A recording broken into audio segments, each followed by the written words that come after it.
அனைவருக்கும் வணக்கம். கல்வியால என்ன செய்ய முடியும்? எல்லாம் செய்ய முடியும். சின்ன சின்ன சிறகுகள் நிகழ்விற்கு உங்களை அன்போடு அழைக்கின்றேன். நான் உங்கள் டாக்டர் டாரதி. 10ஆம் வகுப்பு தோல்வி அடைந்த மாணவன் தன்னுடைய ஊருக்கும் பெற்றோருக்கும் பயந்து சென்னைக்கு ஓடி வந்துடுறான். சின்ன சின்ன வேலைகளை செய்து கொண்டு ஒருத்தர்கிட்ட அடைக்கலம் ஆயிடுறான். அந்த பையனுடைய உண்மை தன்மையை பார்த்து தன்னுடைய சொந்த பிள்ளையை போலவே வளர்த்து வருகிறார் அவர். ஒரு காலம் உருண்டோடுது.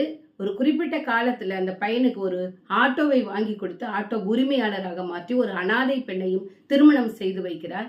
இருவரும் நல்ல சுமூகமான ஒரு குடும்ப வாழ்க்கையை நடத்துகின்றனர். இருவருக்கும் 2 பிள்ளைங்க, ஒரு ஆண் பிள்ளை, ஒரு பெண் பிள்ளை.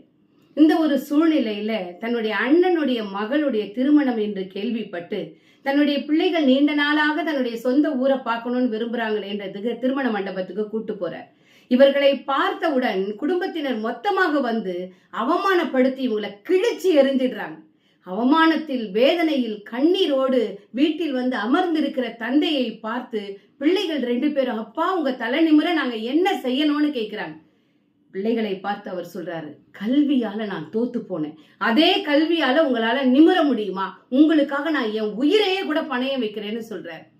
பிள்ளைகள் தன்னுடைய தந்தையினுடைய வார்த்தையை உயிராக கொண்டு அன்றிலிருந்து கடுமையாக படிக்க ஆரம்பிக்கிறார்கள். காலையில 4 மணிக்கு ஆட்டோல ஏறி உக்காந்தார்னா 12 மணி வரைக்கும் அவர் அந்த ஆட்டோல இருப்பார்.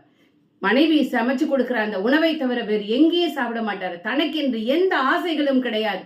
பிள்ளைகள் பிள்ளைகள் பிள்ளைகளுடைய படிப்பு என்று ஓடி ஓடி ஓடி பிள்ளைகளுடைய வெற்றிக்காக காத்து கிடந்த நேரம் அந்த பெண் பிள்ளை அறிவியல் விஞ்ஞானியாகவும் அந்த ஆண் பிள்ளை பொறியாளராகவும் மாறுகிறான்.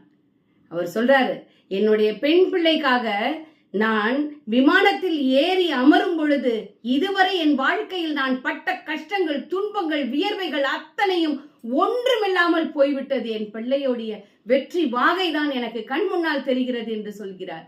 இந்த பிள்ளைகளுடைய வளர்ச்சியை பார்த்துவிட்டு ஊரார் அனைவரும் ஓடி வருகின்றனர், மகிழ்ச்சி கொண்டாடுகின்றனர். அன்பிற்குரியவர்களை, ஒரு கல்வியால என்ன முடியாது? எல்லாம் முடியும். பிள்ளைகள் பெற்றோர்களுடைய கண்ணீரையும் வேதனைகளையும் அவமானங்களையும் புரிந்து கொண்டால் வெற்றி உங்களுடையது. இந்த உண்மை நிகழ்வை நீங்க கேட்டிருப்பீங்க. உங்களுக்கு பிடிச்சிருக்கோம், லைக் பண்ணுங்க, ஷேர் பண்ணுங்க, சப்ஸ்கிரைப் பண்ண மறக்காதீங்க, பெல் பட்டனை கிளிக் பண்ணுங்க. நன்றி, வணக்கம்.